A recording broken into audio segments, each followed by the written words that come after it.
Friends, today we are taking our next topic of surface chemistry, that is adsorption isotherm.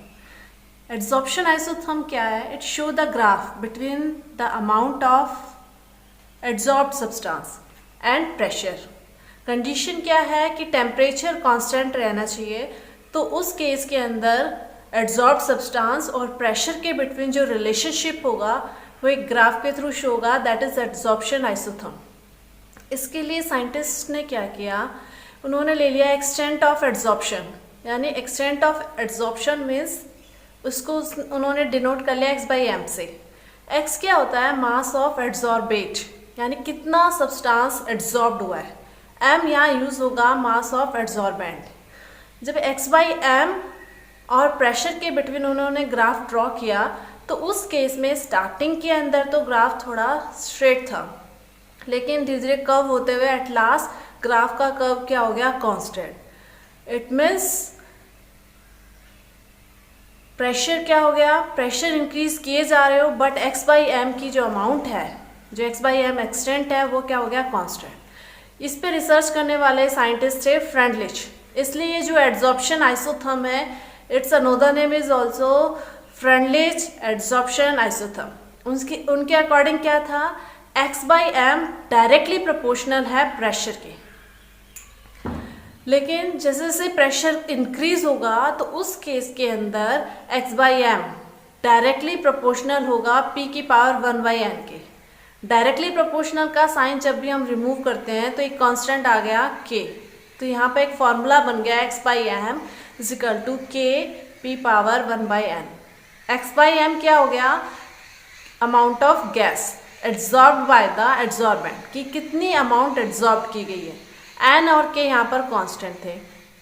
देखो graph के अंदर starting में क्या हुआ, जब उन्होंने प्रेशर बहुत लो था, प्रेशर को जैसे से इंक्रीज किया, तब तो x बाई एम की अमाउंट क्या हुई? स्ट्रेट वे में जा रही है. इट मीन्स प्रेशर के डायरेक्टली प्रोपोर्शनल चल रही है x बाई एम की वैल्यू, यानी x by m directly proportional to pressure. जो ग्राफ शो हो रहा है आपके O से लेके A तक ऑलमोस्ट स्ट्रेट है, लेकिन जैसे जैसे प्रेशर इंक्रीज किया और प्रेशर की वैल्यू बहुत ज़्यादा हाई कर दी, जो आपको दिख रही है बी पॉइंट पे, तो उसके बाद में प्रेशर की अमाउंट कितनी भी इंक्रीज कर दी, हाई कर रहे हैं, लेकिन x बाई एम की अमाउंट क्या हो गई? कांस्टेंट.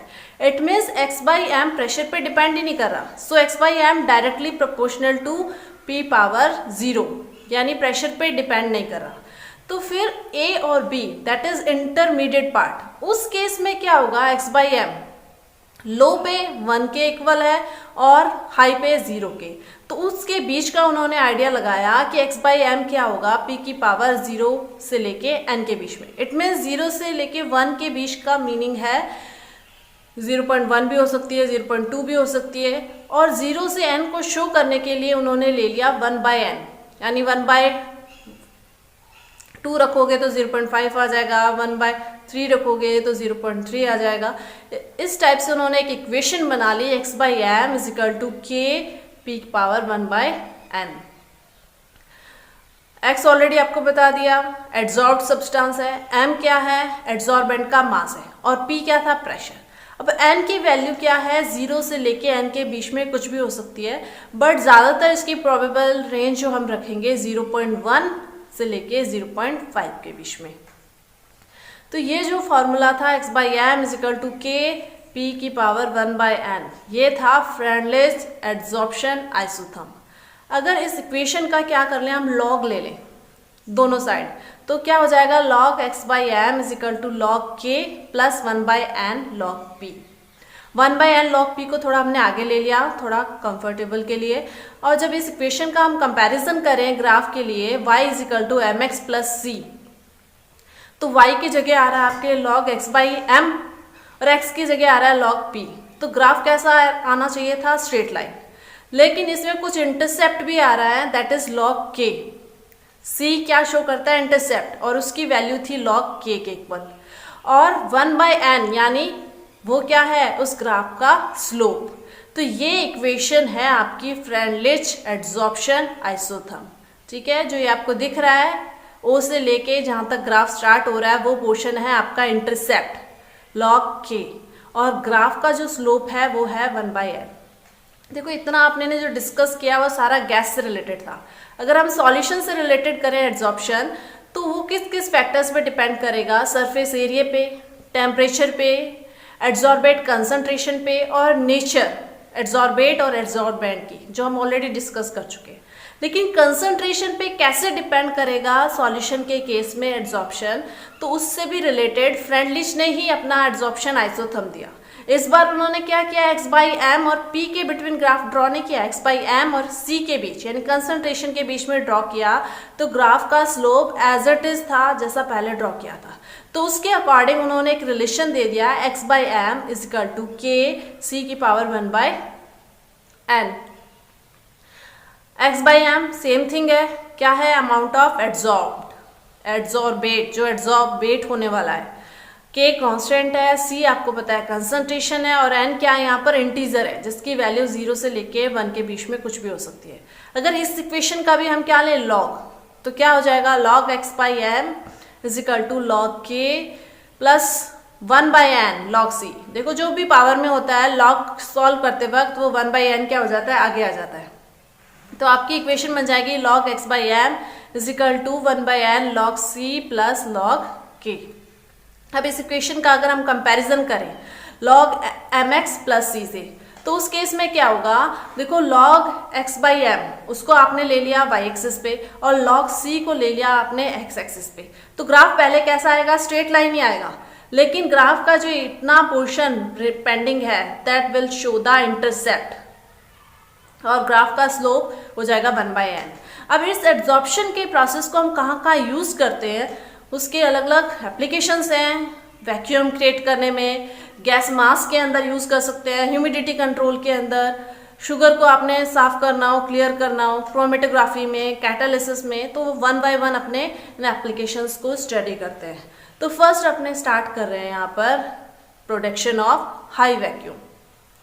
देखो कंटेनर के अंदर आपने क्या किया है, खाली कंटेनर लिया है। अब खाली कंटेनर में आपको क्या क्रिएट करना है, वैक्यूम। आपको पता है खाली कंटेनर में क्या है, ऑलरेडी गैसेस प्रेजेंट है। तो आपने क्या करना है, उस कंटेनर का कनेक्शन एक ट्यूब से कर दिया और उस ट्यूब से क्या कनेक्ट किया है, चारकोल। जैसे ही कनेक्ट करोगे जितनी भी गैसेस होगी वो चारकोल के थ्रू एड्जॉर्ब हो जाएगी और थोड़ी देर बाद में कंटेनर क्या होगा, वैक्यूम, यानी कोई भी गैसेस पार्टिकल्स नहीं है, यानी आपने कंटेनर में क्या प्रोड्यूस कर दिया, वैक्यूम।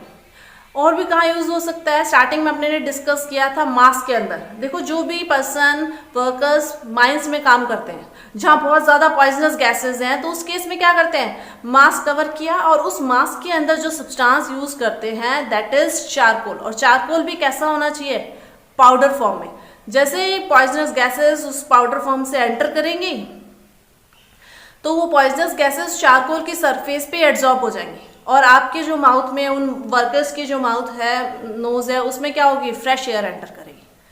इसके अलावा भी इसके जो एप्लीकेशंस हैं ह्यूमिडिटी कंट्रोल में, देखो जितने भी हैवी डिवाइसेस हैं, इवन मैंने आपको एग्जांपल दिया था बॉटल का, लंच बॉक्स का, उसमें क्या होता है छोटे छोटे पाउचेस आते हैं। कोई ब्रीफ केस आप नया परचेज कर रहे हो, उसमें क्या होता है, सिलिका जेल या एल्यूमिनियम जेल, जो क्या करेगा, उसमें प्रेजेंट मॉइस्चर को, ह्यूमिडिटी को एब्जॉर्ब कर लेगा।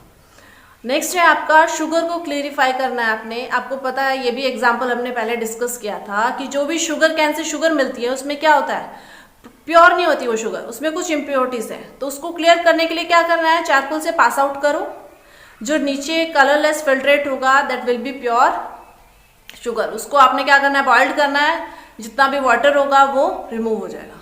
इसके अलावा इसका यूज करते हैं क्रोमेटोग्राफी, जो आपके 11th में था। देखो क्रोमेटोग्राफी के अंदर आपने एक सरफेस यूज कर ली सिलिका जेल की बनी हुई, यानी आपने जो ये ट्यूब है उसके अंदर सिलिका जेल यूज कर लिया।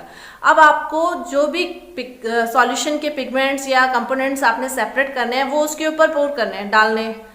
तो देखो डिफरेंट जो कंपोनेंट्स हैं वो सिलिका जेल की सरफेस पे डिफरेंट वे में एड्जॉर्ब होंगे। किसी का एड्जॉर्प्शन का प्रोसेस फास्ट है, किसी का स्लो। जो सबसे स्लो एड्जॉर्ब होगा वो आपको लोअर कंटेनर मिल जाएगा। 1 by 1 आपको अलग अलग कंपोनेंट्स मिल जाएंगे। सो क्रोमेटोग्राफी यानी सेपरेशन की टेक्निक में भी क्या हो रहा है, एड्जॉर्प्शन का फिनोमेना यूज हो रहा है, जिससे आप डिफरेंट कंपोनेंट्स को क्या करोगे, सेपरेट कर लोगे। और कहाँ यूज करना है, हेट्रोजिनस कैटालिसिस में। देखो कैटालिसिस क्या है, किसी कैटालिस्ट की सरफेस पे रिएक्टेंट मॉलिक्यूल्स आके एड्सॉर्ब होंगे और वो रिएक्टेंट मॉलिक्यूल्स किस में कन्वर्ट हो जाएंगे, प्रोडक्ट के अंदर। यानी क्या हुआ, कैटालिस्ट की सरफेस पे रिएक्टेंट मॉलिक्यूल्स का एड्सॉर्ब होने से रिएक्टेंट मॉलिक्यूल की सरफेस, उनकी जो रिएक्टिविटी है वो क्या हो जाएगी, बढ़ जाएगी। एग्जाम्पल अपने ने लिया है एल्कीन का, हाइड्रोजनेशन किया है, हाइड्रोजनेशन करने में वो किस में कन्वर्ट हो जाएगा, एल्कीन में। तो पहले क्या हुआ है, दोनों रिएक्टेंट्स निकल की सरफेस पे एड्सॉर्ब्ड हो रहे हैं, जिससे उनकी पावर क्या होगी, इंक्रीज, और उनमें फास्ट रिएक्शन होगा और वो किस में कन्वर्ट हो जाएंगे, एल्केन में। और इसमें ये फिनोमेना लगता है कि आपने जो भी कैटालिस्ट लिया है उसका एरिया ज़्यादा होना चाहिए। अगर वो पाउडर फॉर्म में है तो वो बेटर वर्क करेगा। और कहाँ यूज़ कर सकते हैं इसका, तो अपने इसका नेक्स्ट एप्लीकेशन कर रहे हैं एड्सॉर्प्शन इंडिकेटर में। देखो एड्सॉर्प्शन इंडिकेटर ये यूज़ होता है आपके टाइट्रेशन में। वो टाइट्रेशन होती है प्रिसिपिटेशन से रिलेटेड। देखो उस टाइट्रेशन के अंदर जो दो रिएक्टेंट्स आप यूज़ कर रहे हैं तो उसमें आप एक इंडिकेटर डालोगे। इंडिकेटर जैसे दूसरे में आप फिडोफ्थैलिन डालते हो, मैथिलीन ब्लू। ये प्रिसिपिटेशन रिएक्शन के अंदर हम यूज़ करते हैं ज़्यादातर ईओसिन। तो ईओसिन के ऊपर क्या होगा, रिएक्टेंट आके एड्सॉर्ब होगा, तभी आपको उस टाइट्रेशन का क्या होगा, एंड पॉइंट पता चलेगा। या फ्लोरोसिन यूज करते हैं तो एड्सॉर्ब होने के बाद एंड पॉइंट पता चल रहा है, इसलिए इसमें एड्सॉर्प्शन का फिनोमेना यूज हो रहा है। और कहाँ यूज कर सकते हैं, इनर्ट गैसेस को सेपरेट करने के लिए। देखो इनर्ट गैसेस में क्या डिफरेंस हो सकता है, एक तो उनके बॉइलिंग पॉइंट, मेल्टिंग पॉइंट में डिफरेंस हो सकता है, दूसरा उनके एटॉमिक मास में। आप जैसे ही ग्रुप के अंदर जाओगे पीरियोडिक टेबल के अंदर, डाउन जाने पर गैसेस का एटॉमिक मास क्या होता है, इंक्रीज। तो एड्सॉर्प्शन का प्रोसेस एटॉमिक मास के डायरेक्टली प्रोपोर्शनल है और उनका मेल्टिंग या बॉइलिंग जो भी टेम्परेचर है उसके इन्वर्सली, उसके अकॉर्डिंग उनमें एड्सॉर्प्शन का प्रोसेस क्या होगा, अलग वे में होगा, डिफरेंट वे में होगा, तो उनको सेपरेट कर सकते हैं। नेक्स्ट प्रोसेस है फ्रोथ फ्लोटेशन। देखो जितने भी मेटल्स हम अर्थ से एक्सट्रैक्ट करते हैं उनमें कुछ इम्प्योरिटीज होती हैं, तो ऐसे केसेस में उनको सेपरेट करने का प्रोसेस होता है फ्रोथ फ्लोटेशन, जो हम नेक्स्ट चैप्टर में पढ़ेंगे। उसमें क्या होगा, जो मेटल होता है वो लाइटर होगा और वो क्या होगा, सल्फाइड या कुछ अपने ऐसे एड्सॉर्प्शन के लिए सब्सटेंस डालेंगे जिसके ऊपर वो एड्सॉर्ब हो जाएगा इजीली और सेपरेट हो जाएगा। देखो और भी इसके एग्जाम्पल्स हैं, एप्लीकेशंस हैं। देखो काफ़ी बार ऐसा होता है अपने कोई चोट लग जाती है, इंजरी हो जाती है, तो हम फटाफट उसमें लगा लेते हैं कोई भी बीटाडीन। तो उस केस में भी क्या होता है, वो बीटाडीन का सॉल्यूशन आपके उस इंजर्ड पार्ट के थ्रू बॉडी में एंटर्ड होगा और जितने जो माइक्रोब्स उसके अंदर माइक्रो ऑर्गेनिज्म आ गए हैं, कोई भी बैक्टीरिया आ गया, उस पर एड्सॉर्ब्ड होगा और उस बैक्टीरिया को एंड कर देगा। तो ये सब थे आपके एप्लीकेशंस एड्सॉर्प्शन के। नाउ अब we are starting our next part, catalysis. देखो कैटालिसिस स्टडी करने से पहले हम एक एग्जांपल ले रहे हैं। हमने कंटेनर में ले लिया पोटेशियम क्लोरेट। पोटेशियम क्लोरेट को हीटेड करने पर क्या बनेगा, पोटेशियम क्लोराइड और ऑक्सीजन गैसेस निकल रही है। अब आपने क्या किया, कंटेनर में एक manganese dioxide, light blue colour का फिरोजी कलर का जो है ये मैग्नीज डाइऑक्साइड आपने उसमें ऐड कर दिया। तो देखो जैसे ही ऐड हुआ गैसेस की अमाउंट क्या हो गई, इंक्रीज। इवन आपने टेम्परेचर ज्यादा नहीं किया, पहले केस में टेम्परेचर ज्यादा था लेकिन दूसरे केस में कैटालिस्ट डालते ही रिएक्शन की स्पीड क्या हो गई, फास्ट हो गई और ऑक्सीजन गैस क्या हो गई, उसमें ज्यादा मिलने लग गए। यानी कैटालिस्ट क्या कर रहा है, उस रिएक्शन की स्पीड को चेंज कर रहा है। इस कैटालिस्ट से रिलेटेड जो साइंटिस्ट थे स्टडी करने वाले, वो थे बर्जीलियस, और बर्जीलियस साइंटिस्ट ने ही catalyst term first time use की थी। तो कैटालिस्ट क्या है, एक ऐसा सब्सटेंस है जो केमिकल रिएक्शन की स्पीड को चेंज करेगा without consuming in the reaction, and this phenomena is called catalysis. देखो बहुत फेमस आपका एग्जांपल है अमोनिया के प्रोडक्शन से रिलेटेड हाबर प्रोसेस, जिसमें क्या होता है, हाइड्रोजन गैस कंबाइंड होगी और अमोनिया में कन्वर्ट हो जाएगा। इसमें हम यूज करते हैं आयरन, जो किसकी तरह एक्ट कर रहा है, कैटालिस्ट की तरह। लेकिन उस कैटालिस्ट के साथ में हमने एक और सब्सटेंस यूज किया है, मोलिब्डेनम, जो क्या कर रहा है, उस आयरन कैटालिस्ट की एक्टिविटी को इंक्रीज कर रहा है। तो अगर कैटालिस्ट के साथ ऐसा सब्सटेंस यूज हो रहा है जो उस कैटालिस्ट की एक्टिविटी को इंक्रीज कर दे, तो उसे हम बोलते हैं कैटालिटिक प्रमोटर। कैटालिस्ट का तो काम चेंज करना है, और अगर उसके साथ में ऐसा सब्सटेंस ऐड हुआ है जो क्या कर रहा है, उस कैटालिस्ट की एक्टिविटी को फास्ट कर रहा है, उसे बोलते हैं प्रमोटर। होता क्या है, देखो प्रमोटर की सरफेस पे कुछ एक्टिव साइट्स होती है, उस पर क्या होता है, जैसे रिएक्टेंट मॉलिक्यूल्स आके एड्जॉर्ब होगा तो रिएक्टेंट मॉलिक्यूल्स की जो फास्टनेस है, स्पीड है, वो बढ़ जाती है और वो फास्ट वे में क्या होगा, उस कैटलिस्ट पे जाके अट्रैक्ट होगा और किस में कन्वर्ट हो जाएगा, प्रोडक्ट के अंदर। तो अब देखो इसके प्रमोटर के आने से रिएक्शन की स्पीड क्या हो गई, बढ़ गई। लेकिन काफी बार ऐसा भी होता है कि कैटलिस्ट के साथ कुछ ऐसे सब्सटेंस यूज हो जाते हैं जो क्या करते हैं, रिएक्शन की स्पीड को इंक्रीज करने के बजाय decrease, that is called catalytic poisonous. जैसे क्यूनोलिन है, सल्फर है, आर्सेनिक है। यानी कैटलिस्ट का काम हर बार ये नहीं है कि इंक्रीज करना है, वो तो इंक्रीज ही करना चाहते हैं, लेकिन उनके साथ वाला सब्सटेंस अगर स्पीड को इंक्रीज करता है तो प्रमोटर, डिक्रीज करता है तो पॉइजनर। ये रिएक्शन आपने की थी कि एल्काइन को अगर आपको कन्वर्ट करना है एल्कीन में, हाइड्रोजन ऐड कर दो। हाइड्रोजन ऐड करने पर एल्कीन से एट लास्ट एल्केन भी बन सकता था, लेकिन आपने क्या किया, पैलेडियम बेरियम सल्फेट के साथ में यूज किया है क्यूनोलिन, जो किसकी तरह एक्ट कर रहा है, पॉइजन की तरह। अब ये जो कैटालिसिस का प्रोसेस हम स्टडी कर रहे हैं, ये दो टाइप का होता है, होमोजेनस और हेट्रोजेनस कैटालिसिस। वैसे नेम से क्लियर है दोनों में क्या डिफरेंस है, फिर भी हम कुछ एग्जांपल्स ले रहे हैं। देखो होमोजेनस, होमो मीन्स होता है सेम, तो हमने जो एग्जांपल लिया है सल्फर डाइऑक्साइड और ऑक्सीजन का ऐड किया। सल्फर डाइऑक्साइड और ऑक्सीजन क्या है, गैसेस फॉर्म में, और जो कैटलिस्ट यूज किया दैट इज नाइट्रिक ऑक्साइड, वो भी कौन सी फॉर्म में है, गैसेस। अगर if reactants and catalyst both are present in same phase, either liquid हो या गैसेस फॉर्म हो या सॉल्यूशन फॉर्म, तो वो होता है होमोजेनस। देखो दूसरा एग्जांपल लिया है जिसमें हमने सुक्रोज लिया है, वो एक्वस सॉल्यूशन फेज में है, हाइड्रोलाइसिस किया है वो भी सॉल्यूशन फेज में। जो कैटलिस्ट यूज किया है वो है H2SO4, कौन सी फेज में, एक्वस फेज में। यानी रिएक्टेंट और catalyst both are present in same phase. कौन सी फेज है इसमें, सॉल्यूशन फेज। तो अगर सेम फेज में है तो उस कैटालिसिस को हम बोलते हैं होमोजेनस कैटालिसिस। अब थोड़ा सा चेंज कर दें, वापस उसी एग्जाम्पल पे आते हैं, फेमस एग्जाम्पल पे हैबर प्रोसेस का, जिसमें क्या होता है, N2 gas, nitrogen gas hydrogen gas से कंबाइंड हो रही है, अमोनिया फॉर्म हो रही है, लेकिन इसमें कैटलिस्ट के लिए यूज किया हमने आयरन, कौन सी स्टेज में है, सॉलिड, और नाइट्रोजन और हाइड्रोजन गैसेस हैं गैसेस फॉर्म में।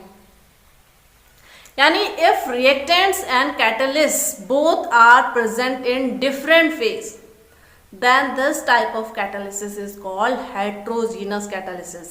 यानी रिएक्टेंट्स और कैटलिस्ट की फेज क्या होगी, डिफरेंट। कुछ भी स्टेट हो सकती है, सॉलिड में भी हो सकते हैं कैटलिस्ट, लिक्विड में भी हो सकते हैं। और इसका एक और एग्जांपल ले रहे हैं जो आपने 10th में स्टडी किया है, जब भी आपको वेजिटेबल ऑयल को किस में कन्वर्ट करना है, घी में, तो एक कैटलिस्ट यूज करते हैं हम, निकल। ऑयल किस फॉर्म में, लिक्विड, हाइड्रोजन गैसेस फॉर्म में, और निकल कैटलिस्ट जो आपने यूज किया वो सॉलिड फॉर्म में। यानी रिएक्टेंट और catalyst both are present in different phase, different state, then that type of catalysis is called heterogeneous catalysis. अब हेट्रोजेनस कैटालिसिस किस वे में होता है, इसके लिए 3 टाइप की थ्योरीज हैं आपके सिलेबस में, old adsorption theory, intermediate compound formation theory and modern adsorption theory. तो इसमें हम फर्स्ट ले रहे हैं ओल्ड एड्सॉर्प्शन थ्योरी। देखो ओल्ड एड्सॉर्प्शन थ्योरी के अकॉर्डिंग क्या है, स्टार्टिंग में आपने सिंपल एक कैटलिस्ट लेना है जिसपे क्या आके ऐड होंगे, रिएक्टेंट्स। रिएक्टेंट्स क्या हो रहे हैं, कैटलिस्ट की एक्टिव साइट्स पे आके एड्सॉर्ब्ड हो गए। जैसे ये एड्सॉर्ब्ड होंगे तो कैटलिस्ट की प्रेजेंस की वजह से उनकी रिएक्टिविटी क्या होगी, बढ़ेगी, और वो आपस में कंबाइंड होना स्टार्ट हो जाएंगे, और रिएक्टेंट के कंबाइंड होते ही वो किस में कन्वर्ट हो जाएंगे, प्रोडक्ट में। यानी कैटलिस्ट किसकी तरह काम कर रहा है, एज अ मोटिवेटर। उसके आते ही उनके बीच में बॉन्डिंग होनी स्टार्ट हो गई और वो किस में कन्वर्ट हो गए, प्रोडक्ट के अंदर। तो ये सिंपल सी थ्योरी है, रिएक्टेंट आके ओनली एड्सॉर्ब हो रहे हैं। किस पे एड्सॉर्ब हो रहे हैं, कैटलिस्ट की सरफेस पे फ्री वैलेंसीज थी, उन पे वो रिएक्टेंट आके ऐड हुए हैं, और फिर वो रिएक्टेंट्स क्या होंगे, प्रोडक्ट में कन्वर्ट हो जाएंगे। अब आ रहे हैं अपनी दूसरी थ्योरी पे, इंटरमीडिएट कंपाउंड फॉर्मेशन थ्योरी।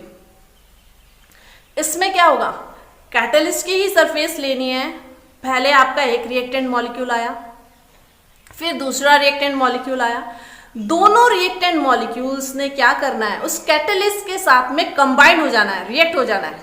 और क्या फॉर्म करना है, इंटरमीडिएट कॉम्प्लेक्स। और वो इंटरमीडिएट कॉम्प्लेक्स क्या करेगा, थोड़ी देर बाद में कन्वर्ट हो जाएगा प्रोडक्ट प्लस कैटलिस्ट में। कैटलिस्ट तो रिमूव हो जाएगा और रिएक्टेंट से क्या फॉर्म हो गए, कैटलिस्ट। देखो इसको हमने स्टडी किया था जब कैटलिस्ट का इफेक्ट शो किया था। पोटेंशियल एनर्जी और रिएक्शन की प्रोग्रेस में जब ग्राफ ड्रॉ करते हैं तो जब कैटलिस्ट की प्रेजेंस होगी तो एक्टिवेशन एनर्जी क्या होगी, डाउन।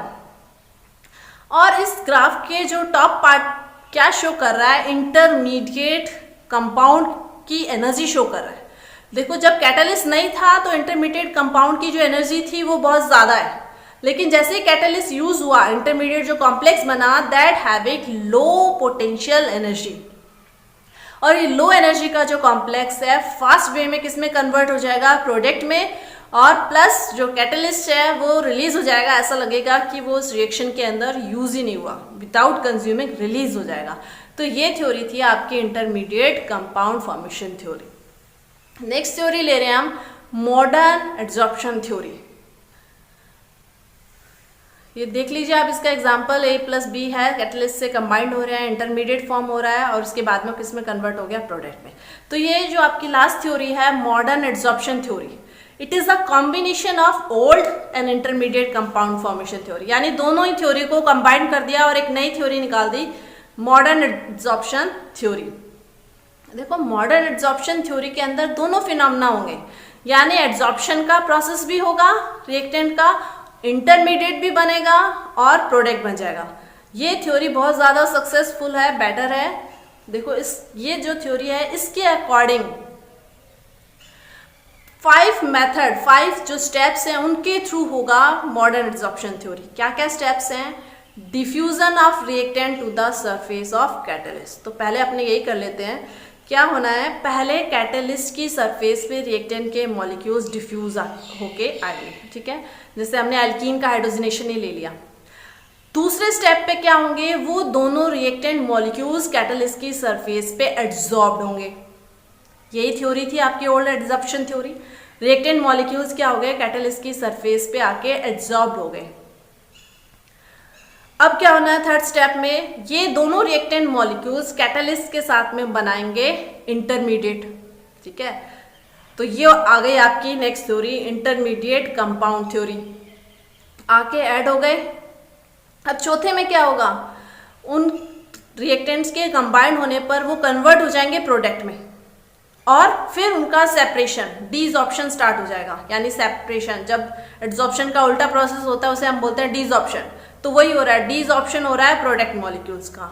और फिफ्थ स्टेप है, जो भी प्रोडक्ट मॉलिक्यूल फॉर्म हुआ है उसका डिफ्यूजन हो जाएगा और वो कैटलिस्ट की सरफेस से क्या होगा, सेपरेट हो जाएगा। तो 5 मेथड है, पहला एड्सॉर्ब होना, दूसरा उनका कंबाइन होना, उसकी सरफेस पे एड्सॉर्ब होना, तीसरा इंटरमीडिएट बनाना, चौथे में डीसॉर्प्शन होना और फिफ्थ में डिफ्यूजन होना।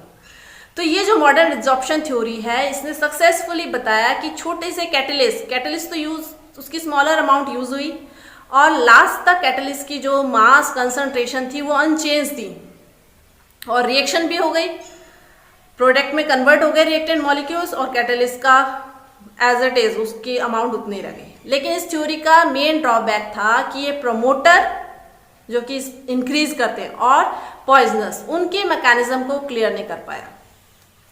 अब जो भी हम कैटलिस्ट की बार बार बात कर रहे हैं, वो कैटलिस्ट कौन सा बेटर है कौन सा नहीं है, तो उसके लिए हम यूज करते हैं 2 टर्म्स जिसके अकॉर्डिंग होगा एक्टिविटी और सिलेक्टिविटी। देखो एक्टिविटी क्या है, आपको पता है रिएक्टेंट मॉलिक्यूल्स ने आके कैटलिस्ट की सरफेस पे एड्सॉर्ब्ड होना है। इट मीन्स कैटलिस्ट क्या होना चाहिए, एक्टिव, लेकिन इतना ज्यादा एक्टिव भी नहीं होना चाहिए कि रिएक्टेंट मॉलिक्यूल्स उसकी सरफेस पे आके एड्सॉर्ब्ड ही हो जाए और उससे स्टिक हो जाए, इमोबिलाइज हो जाए, मूवमेंट ही ना करें। तो ऐसी जो रिएक्टेंट्स होते हैं वो ज्यादा एक्टिव होंगे जिसमें क्या हो, इतना भी एड्सॉर्प्शन ना हो और कम भी ना हो, ज्यादा भी ना हो। तो जनरली जब हाइड्रोजनेशन के लिए हम कैटलिस्ट की स्टडी करें तो आपके जो पीरियोडिक टेबल का 5th ग्रुप है उससे लेके 12th या 11th ग्रुप तक उनकी रिएक्टिविटी बढ़ती जाती है। जैसे टंगस्टन पे आप देखो, हाइड्रोजन गैस का एड्सॉर्प्शन इतने बेटर वे में नहीं हो रहा है, एक बार हो गया तो हो ही जाएगा। दूसरा उसकी जगह आपने क्या ले लिया, सिल्वर ले लिया और तीसरा ले लिया निकल प्लेटिनम। तो तीनों में डिफरेंस है। सबसे बेटर हाइड्रोजनेशन के लिए कैटलिस्ट होता है निकल। अब दूसरी टर्म कर रहे हैं सिलेक्टिविटी। देखो, आपने प्रोडक्ट्स कंबाइंड, रिएक्टेंट्स को कंबाइंड करना है और कैटलिस्ट यूज करना है, लेकिन कैटलिस्ट डिसाइड करेगा कि रिएक्शन में प्रोडक्ट क्या बनेगा। देखो, 3 रिएक्शंस दी हुई हैं। कार्बन मोनोऑक्साइड हाइड्रोजन के साथ रिएक्ट कर रहा है। अगर कॉपर है तो मिथेनॉल बन रहा है यानी फॉर्मल्डिहाइड, निकल है तो मीथेन बन रहा है, और अगर आपने कैटलिस्ट में जिंक ऑक्साइड या क्रोमियम ऑक्साइड ले लिया तो मिथेनॉल बन रहा है। यानी कैटलिस्ट डिसाइड करेंगे, सेलेक्ट करेंगे कि कौन सा प्रोडक्ट उस रिएक्शन के अंदर फॉर्म होने वाला है। तो इस कैरेक्टर को बोलते हैं सिलेक्टिविटी। एक तो एक्टिविटी, इतना ज्यादा भी एक्टिव नहीं होना चाहिए, इतना स्लो भी नहीं होना चाहिए, और दूसरा सिलेक्टिविटी, सेलेक्ट करना है कि कौन से प्रोसेस के लिए कौन सा कैटलिस्ट ज्यादा बेटर है। नाउ नेक्स्ट टर्म ले रहे हैं शेप सिलेक्टिव कैटालिसिस। देखो, शेप सिलेक्टिव कैटालिसिस क्या होते हैं? कुछ ऐसी रिएक्शंस होती हैं जो कैटालिस्ट के अंदर जो प्रेजेंट पोर्स हैं उनके स्ट्रक्चर पे, रिएक्टेंट के साइज पे, प्रोडक्ट के साइज पे डिपेंड करें, तो वो कैटालिसिस वाली जो रिएक्शंस हैं उसे बोलते हैं शेप सिलेक्टिव कैटालिसिस। इसका बेटर एग्जांपल है जियोलाइट्स। देखो, जियोलाइट्स के अंदर आपको पोरस स्ट्रक्चर्स दिख रही हैं जिसके अंदर रिएक्टेंट मॉलिक्यूल्स ऐड हो सकते हैं। देखो कैसे स्ट्रक्चर्स हैं, माइक्रोपोरस, एक तो सॉलिड है, माइक्रोपोरस है, और हनी कॉम्ब लाइक स्ट्रक्चर्स है। काफी सारे बॉक्सेस बने हुए हैं। इन बॉक्सेस के अंदर क्या है, अदर मेटल आयन आके ऐड हो सकते हैं। इनका जनरल फॉर्मूला होता है mx/n AlO2 power x SiO2 की पावर y डॉट ZS2। यानी ये जो है ये एल्यूमिनो सिलिकेट्स होते हैं जिसमें n क्या है, मेटल आयन पे प्रेजेंट चार्ज को शो करेगा, और जो Z है वो शो करेगा number of water molecules. Hydration के अंदर कितने वाटर मॉलिक्यूल्स आके ऐड हो सकते हैं। देखो, जियोलाइट की दूसरी स्ट्रक्चर दिखा रखी है। क्या है ये? एल्यूमिनो सिलिकेट्स हैं। होता क्या है, सिलिका के साथ ओनली 3 डायमेंशनल स्ट्रक्चर्स में ऑक्सीजन अटैच रहता है, लेकिन कुछ सिलिका क्या होते हैं, एल्यूमिनियम के थ्रू रिप्लेस हो जाते हैं और एक 3D डायमेंशनल स्ट्रक्चर बन जाता है। जो पोरस पार्ट है उसमें क्या प्रेजेंट होंगे, कैटायंस और वाटर मॉलिक्यूल्स। जब भी यूज करना है जियोलाइट्स को क्या करो, हीटेड कर लो। जितना भी वाटर मॉलिक्यूल उसके पोरस पार्ट में प्रेजेंट है वो तो क्या होगा, रिमूव हो जाएगा। अब रिमूव होने के बाद में ये जियोलाइट क्या बेटर वे में काम करेगा, क्योंकि इसकी जो पोरस पार्ट है उस पोरस पार्ट में क्या होगा, कोई भी रिएक्टेंट मॉलिक्यूल्स आके ऐड हो सकता है, और जैसे इसके ऊपर आके एब्जॉर्ब होगा तो उसकी रिएक्टिविटी क्या होगी, फास्ट हो जाएगी, और वो फास्ट वे में प्रोडक्ट के अंदर कन्वर्ट हो जाएंगे। तो इस वे में जो जियोलाइट्स हैं ये क्या है, एक तो शेप के अकॉर्डिंग सिलेक्टिव है, यानी बेटर है, शेप सिलेक्टिव कैटालिसिस है। इसका यूज क्या है, डिफरेंट एरियाज के अंदर इस जियोलाइट का यूज करते हैं। जैसे वाटर का प्यूरिफिकेशन करना है तब भी जियोलाइट का यूज करते हैं। मेडिसिन है, जो ये टेबलेट्स, ये कैप्सूल्स बनते हैं, इसमें भी इसका यूज होता है। इंडस्ट्रीज के अंदर देखो, इंडस्ट्रीज में क्या करते हैं, जो बड़े बड़े हाइड्रोकार्बन है उनको ब्रेक करते हैं और उनसे क्या करेंगे, पेट्रोल के डिफरेंट प्रोडक्ट्स बनते हैं, ऑयल बनता है, मोटर ऑयल, डिफरेंट टाइप के जियोलाइट्स हैं। तो इन जियोलाइट्स के अंदर भी सबसे फेमस जो जियोलाइट है दैट इज ZSM5। इसका यूज कहाँ होता है, जो भी पेट्रोल के जो डिफरेंट प्रोडक्ट्स मिलते हैं जिसमें एक पार्ट है अल्कोहल, उस अल्कोहल को ही ZSM किस में कन्वर्ट कर देता है, गैसोलीन, जो क्या है एक टाइप का पेट्रोल है। तो ओके स्टूडेंट्स, आज के टॉपिक में हम इतना ही करेंगे। आपने क्या करना है, इस वीडियो को देखने के बाद में कुछ असाइनमेंट करना है। एक तो फ्रेंडलीस्ट एड्सॉर्प्शन आइसोथर्म को डिस्क्राइब करना है। 2 फैक्टर्स पढ़ाए थे आपको कैटालिस्ट के, फीचर्स, एक्टिविटी और सिलेक्टिविटी, उसको भी आपने डिस्क्राइब करना है, क्या होता है उसका मीनिंग। और जो हेट्रोजेनस कैटालिसिस जिसके अंदर रिएक्टेंट और कैटालिस्ट की डिफरेंट फेज होती है, उस पे बेस आपको 4 एग्जाम्पल्स लिखने हैं। Okay students, bye students.